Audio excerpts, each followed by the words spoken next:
2-3 दिवसांपूर्वी Chhatrapati संभाजीनगरमध्ये black horse हॉटेलजवळ एका वकिलाचा मृतदेह आढळला होता आणि याच वकिलाचा मृतदेह किंवा याची हत्या कोणी केली होती याचा छडा लावण्यामध्ये पोलिसांना यश मिळालेलं आहे. मिथुन भास्कर वकील होते. ते मुंबई उच्च न्यायालयाच्या संभाजीनगर खंडपीठामध्ये काम करत होते. रोजच्याप्रमाणे कामाला गेले होते. घरी यायला उशीर झाला होता. उशीर झाल्यावरती बायकोने त्यांना फोन केला होता 7 वाजताच्या आसपास. त्यांनी फोनवरती सांगितलं होतं 10 मिनिटांमध्ये घरी येतोय, परंतु खूप वेळ उलटून गेला तरी देखील ते घरी परतले नव्हते. मिथुनच्या बायकोने त्यांच्या बहिणीला फोन करून सांगितलं होतं. त्यांची बहीण CID मध्ये कामाला होती, मधुरा. पोलीसमध्ये काम करत असणाऱ्या मधुराने वहिनीला आधार दिला आणि सांगितलं कामामध्ये असेल, घरी परत येईल. खूप वेळ उलटून गेला होता. मिथुन भास्कर घरी आलेलेच नव्हते. त्यानंतर बाहेर कामानिमित्त असणारी यांची पोलीस बहीण मधुरा ती देखील घरी आली. रात्री 10:30 वाजता त्यांनी भावाचा शोध घ्यायला सुरुवात केली. तिने तिच्या गाडीवरती मिथुन याच्या मुलीला घेतलं, त्यांच्या भाचीला, आणि भावाचा शोध घ्यायला सुरुवात केली. काही वेळ पुढे गेल्यानंतर त्यांना ब्लॅक हॉर्स हॉटेलजवळ गर्दी दिसली.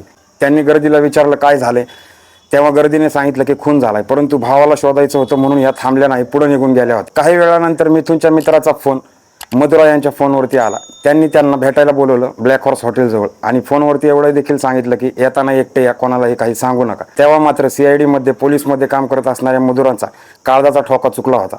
तिला काहीतरी विचित्र घडल्याची कुणकुण लागली होती, कारण त्या स्वतः देखील पोलिसांमध्ये होत्या. त्यांनी मुलीला सांगितलं मला काम आलंय आणि तिला घरी सोडलं आणि नंतर स्वतः एकट्या घटनास्थळी पोहोचल्या. काही वेळापूर्वी त्यांनी ज्या गर्दीला ओलांडलं होतं ती गर्दी त्यांच्याच भावाच्या मृत्यू बघण्यासाठी थांबलेली होती. भावाचा मृतदेह बघून मधुरा या पाणावल्या होत्या, त्यांचे डोळे पाणावले होते, परंतु कर्तव्य बघता त्यांनी आपल्या भावाला उचललं आणि दवाखान्यामध्ये दाखल केलं, परंतु उपचारापूर्वी त्याचा मृत्यू झाला होता. मधुरा हिने आता ठरवलं तर आपल्या भावाला न्याय द्यायचा. त्यांनी घटनास्थळाची पाहणी केली होती, आजूबाजूला चौकशी केली. त्यानंतर त्यांना काही तृतीयपंथी लोकांची नावं समजली.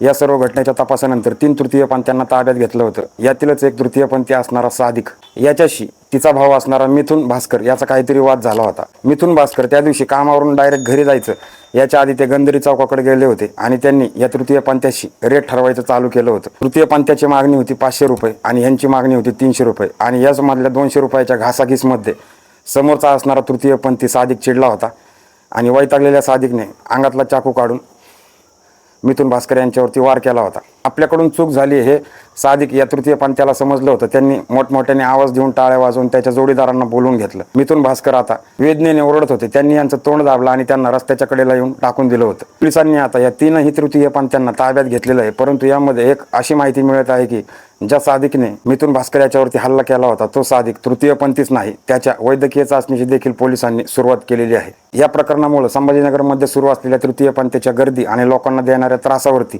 आळा बसण्याची शक्यता वर्तवली जात आहे. अत्यंत उच्च दर्जाचा पेशा असणारे वकील मिथुन भास्कर त्या दिवशी घरी न जाता त्यांचं मन गंधेरी चौकाकडे वळलं आणि 200 रुपयाच्या घासाघीसमुळे त्यांचा प्राण गेला होता.